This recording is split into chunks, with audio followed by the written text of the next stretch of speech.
ಶ್ರೀ ಗುರುಭ್ಯೋ ನಮಃ. ಹರಿ ಓಂ. ಶ್ರೀ ವಿಷ್ಣು ಸಹಸ್ರನಾಮದ 55ನೆಯ ತಿರುನಾಮ ಧ್ರುವ ಅಂತ.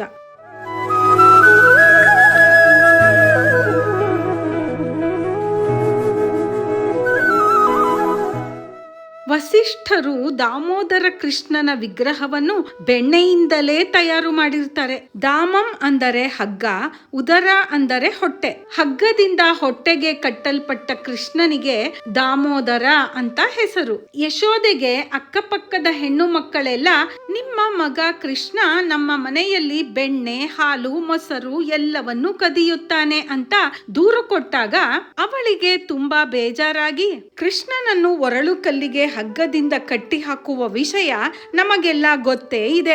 ಆದ್ದರಿಂದಲೇ ಅವನಿಗೆ ದಾಮೋದರ ಅನ್ನುವ ಹೆಸರು ಕೂಡ ಬಂದಿದೆ. ಈ ದಾಮೋದರ ಕೃಷ್ಣನ ವಿಗ್ರಹವನ್ನು ವಸಿಷ್ಠರು ಬೆಣ್ಣೆಯಿಂದಲೇ ಮಾಡಿರ್ತಾರೆ. ಪ್ರತಿದಿನವೂ ತಾವು ಬೆಣ್ಣೆಯಿಂದ ಮಾಡಿದ ದಾಮೋದರ ಕೃಷ್ಣನಿಗೆ ಪೂಜೆಯನ್ನು ಕೂಡ ಮಾಡ್ತಾರೆ. ತಮ್ಮ ಶಿಷ್ಯರ ಹತ್ತಿರ ಯಾವಾಗಲೂ ಹೇಳುತ್ತಾರೆ ವಸಿಷ್ಠರು, ದೇವರು ಯಾವ ರೂಪದಲ್ಲಿಯೇ ಇದ್ದರೂ ಅದು ಬದಲಾಗೋದಿಲ್ಲ.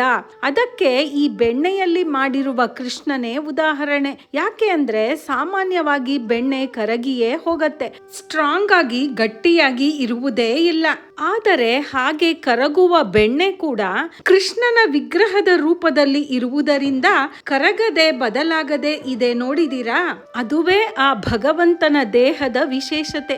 ಬದಲಾಗದೆ ಇರುವಂತಹ ಅದ್ಭುತವಾದ ದೇಹದ ಆಕೃತಿ ಅವನದು ಅಂತ ವಸಿಷ್ಠರು ತಮ್ಮ ಶಿಷ್ಯರ ಹತ್ತಿರ ಯಾವಾಗಲೂ ಹೇಳುತ್ತಿರುತ್ತಾರೆ. ವಸಿಷ್ಠರ ಶಿಷ್ಯರುಗಳು ಕೂಡ ಅದನ್ನು ಪದೇ ಪದೇ ಕೇಳಿ ಸಂತೋಷ ಪಡ್ತಾರೆ. ಹಾಗೆ ವಸಿಷ್ಠರು ತಮ್ಮ ಶಿಷ್ಯರೊಂದಿಗೆ ಅದೇ ಮಾತನ್ನು ಹೇಳುತ್ತಿರುವಾಗ ಅಲ್ಲಿಗೆ ಒಬ್ಬ ಪುಟ್ಟ ಹುಡುಗ ಬಂದ.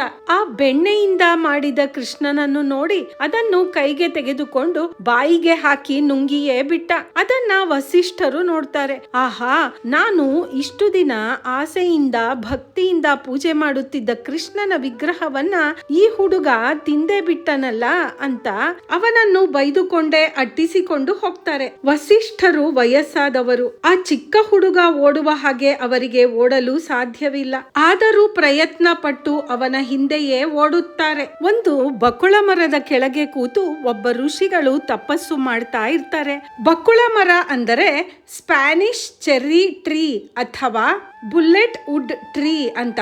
ವಸಿಷ್ಠರು ಆ ಹುಡುಗನನ್ನು ಹಿಡಿಯಿರಿ ಹಿಡಿಯಿರಿ ಅಂತ ಕೂಗಿಕೊಳ್ತಾರೆ. ಆ ಹುಡುಗ ಏನನ್ನೋ ಕದ್ದುಕೊಂಡು ಹೋಗುತ್ತಿದ್ದಾನೆ ಅಂತ ಆ ಋಷಿಗಳು ಅವನನ್ನು ಹಿಡಿಯುತ್ತಾರೆ. ಹಾಗೆ ಹಿಡಿದುಕೊಂಡು ಬಂದು ಆ ಋಷಿಗಳು ಆ ಬಕುಳ ಮರಕ್ಕೆ ಕಟ್ಟಿ ಹಾಕ್ತಾರೆ. ಹಾಗೆ ಕಟ್ಟಿ ಹಾಕುವಾಗ ಅವರಿಗೆ ತಿಳಿಯುತ್ತೆ, ಇವನು ಸಾಧಾರಣವಾದ ಹುಡುಗ ಅಲ್ಲ, ಶ್ರೀಮನ್ ನಾರಾಯಣನೇ ಅಂತ. ಅಷ್ಟರಲ್ಲಿ ಅಲ್ಲಿಗೆ ವಸಿಷ್ಠರು ಕೂಡ ಬರ್ತಾರೆ. ವಸಿಷ್ಠರು ಬಂದು ಆ ಹುಡುಗನನ್ನು ಕೇಳ್ತಾರೆ, ಏಕೆ ನೀನು ನನ್ನ ಕೃಷ್ಣನನ್ನು ಕದ್ದುಕೊಂಡು ಬಂದೆ ಅಂತ. ಹಾಗೆ ಅವನ ಮುಖವನ್ನೇ ನೋಡುತ್ತಿದ್ದ ವಸಿಷ್ಠರಿಗೆ ಕೂಡ ತಮ್ಮ ತಪಶಕ್ತಿಯಿಂದ ತಿಳಿಯಿತು, ಈ ಹುಡುಗ ಬೇರೆ ಯಾರೂ ಅಲ್ಲ, ಸಾಕ್ಷಾತ್ ಶ್ರೀ ಕೃಷ್ಣನೇ ಅಂತ.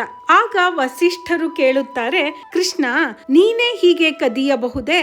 ಮತ್ತೊಬ್ಬರ ಮನೆಗಳಲ್ಲಿ ಬೆಣ್ಣೆ ಕದಿಯುತ್ತೀಯಾ? ಸರಿ, ಪರವಾಗಿಲ್ಲ. ನಿನ್ನ ವಿಗ್ರಹವನ್ನು ಬೆಣ್ಣೆಯಿಂದ ಮಾಡಿ ಅದನ್ನೇ ಪ್ರೀತಿಯಿಂದ ಪೂಜೆ ಮಾಡುತ್ತಿದ್ದೆ, ಅದನ್ನೇ ಹೋಗಿ ನೀನು ತಿಂದು ಬಿಟ್ಟೆಯಲ್ಲ, ಇದು ನ್ಯಾಯವೇ ಅಂತ ಕೇಳ್ತಾರೆ ವಸಿಷ್ಠರು. ಆಗ ಚಿಕ್ಕ ಹುಡುಗನ ರೂಪದಲ್ಲಿ ಬಂದಿದ್ದ ಶ್ರೀಕೃಷ್ಣ ಹೇಳ್ತಾನೆ, ಅದು ಬೇರೆ ಏನೂ ಅಲ್ಲ, ನೀವು ಏನು ಆಸೆ ಪಟ್ಟಿರಿ?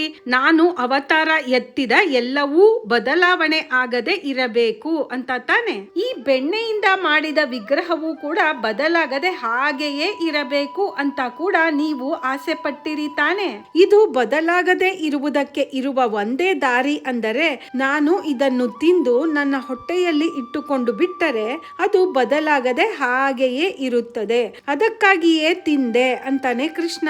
ಈಗ ವಸಿಷ್ಠರು ಹೇಳ್ತಾರೆ, ನೀನು ಮಾಡುವ ಕಾಮಿಡಿ ಚೆನ್ನಾಗಿಯೇ ರೂಪದಲ್ಲಿಯೇ ಇದೆ. ನಿನ್ನ ರೂಪವನ್ನು ಅಂದಚಂದವನ್ನು ಸವಿಯುತ್ತಾ ನಾನು ಪೂಜೆ ಮಾಡಿ ಆನಂದಿಸಬೇಕು. ಅದಕ್ಕೆ ತಾನೆ ಪ್ರತಿದಿನ ನಿನ್ನನ್ನು ನೋಡಿಕೊಂಡೇ ಪೂಜೆ ಮಾಡಬೇಕು ಅಂತ ಬೆಣ್ಣೆಯಿಂದಲೇ ನಿನ್ನ ವಿಗ್ರಹವನ್ನು ಮಾಡಿದ್ದೆ.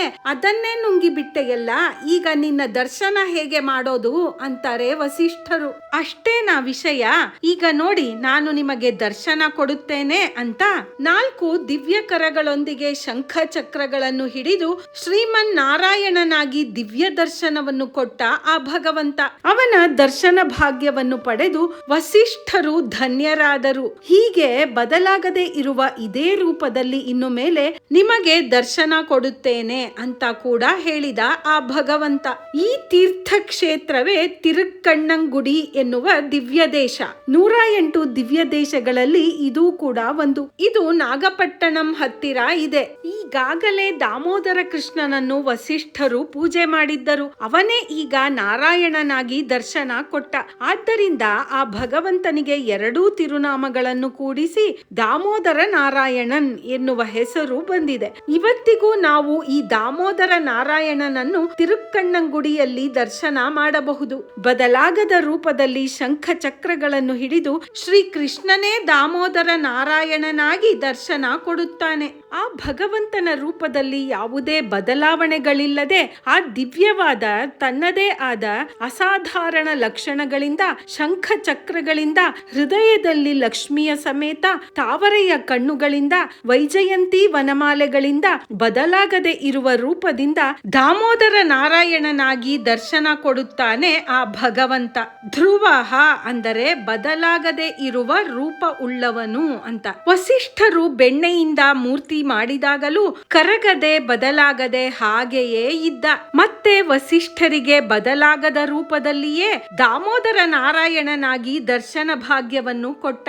ಹೀಗಾಗಿ ಬದಲಾಗದೆ ಇರುವ ರೂಪದಿಂದ ಅವನು ಇರುವುದರಿಂದ ಧ್ರುವಃ ಅಂತ ಆ ಭಗವಂತನ ಹೆಸರು. ನಮಗೂ ಯಾವಾಗಲೂ ಚಿಕ್ಕವರಾಗಿಯೇ ಇರಬೇಕು ಅನ್ನುವ ಆಸೆ ಆದರೆ, ಅಂದರೆ 20 ವರ್ಷಗಳ ಕೆಳಗೆ ನಿಮ್ಮನ್ನು ನೋಡಿದ ಹಾಗೆಯೇ ಈಗಲೂ ಇದ್ದೀರಿ ಅಂತ ಸಾಮಾನ್ಯವಾಗಿ ನಾವು ಹೇಳುವುದು ಇದೆ. ಹಾಗೆ ನಮಗೂ ಯಾರಾದರೂ ಹೇಳಬೇಕು ಅಂದರೆ ತಿರುಕ್ಕಣ್ಣಂಗುಡಿ ದಾಮೋದರ ನಾರಾಯಣನನ್ನು ನೆನೆದು ಧ್ರುವಾಯ ನಮಃ ಅಂತ ಶ್ರೀ ವಿಷ್ಣು ಸಹಸ್ರನಾಮದ 55ನೇ ತಿರುನಾಮವನ್ನು ಪ್ರತಿದಿನವೂ ಹೇಳುತ್ತಾ ಬರಬೇಕು. ಮುಂದಿನ ತಿರುನಾಮ ಅಗ್ರಾಹ್ಯ ಅಂತ. ಕಣ್ವರು ಅಂತ ದ್ವಾಪರ ಯುಗದಲ್ಲಿ ಇದ್ದಂತಹ ಋಷಿ. ಈ ಕಣ್ವರು ನಂದಗೋಪ ಮತ್ತು ಯಶೋದೆ ಮನೆಯ ಕುಲಪುರೋಹಿತರು. ಈ ಕುಲಪುರೋಹಿತರಿಗೂ ಶ್ರೀಕೃಷ್ಣನಿಗೂ ಸಂಬಂಧಪಟ್ಟ ಒಂದು ಇಂಟ್ರೆಸ್ಟಿಂಗ್ ಆಗಿರುವ ಕಥೆಯನ್ನ ಮುಂದಿನ ಸರಣಿಯಲ್ಲಿ ತಿಳಿದುಕೊಳ್ಳೋಣ ಕೇಳುಗರೆ. ಧ್ರುವಾಯ ನಮಃ ಅಂತ ಕಮೆಂಟ್ ಮಾಡಿ. ಹಾಗೆಯೇ ಈ ಕಥೆಯ ಬಗ್ಗೆ ನಿಮ್ಮ ಅಭಿಪ್ರಾಯವನ್ನು ಕೂಡ ತಿಳಿಸಿ ಕೇಳುಗರೆ. ನಿಮಗೆ ಈ ಕಥೆ ಇಷ್ಟವಾಗಿದ್ರೆ ಲೈಕ್ ಮಾಡಿ, ಶೇರ್ ಮಾಡಿ, ಹಾಗೂ ನೀವಿನ್ನ ನಮ್ಮ ಚಾನೆಲ್ ನ ಸಬ್ಸ್ಕ್ರೈಬ್ ಮಾಡ್ಕೊಂಡಿಲ್ಲ ಅಂದ್ರೆ ಸಬ್ಸ್ಕ್ರೈಬ್ ಮಾಡ್ಕೊಂಡು ಬೆಲ್ ಬಟನ್ ಕೂಡ ಒತ್ತಿ. ಆಗ ನಮ್ಮ ಕಥೆಯ ನೋಟಿಫಿಕೇಶನ್ ನಿಮಗೆ ಬರುತ್ತೆ. ಆಗ ನಮ್ಮ ಯಾವುದೇ ವಿಡಿಯೋಗಳು ನಿಮಗೆ ಮಿಸ್ ಆಗೋದೇ ಇಲ್ಲ. ಧ್ರುವಾಯ ನಮಃ. ಸರ್ವೇ ಜನಾಃ ಸುಖಿನೋ ಭವಂತು.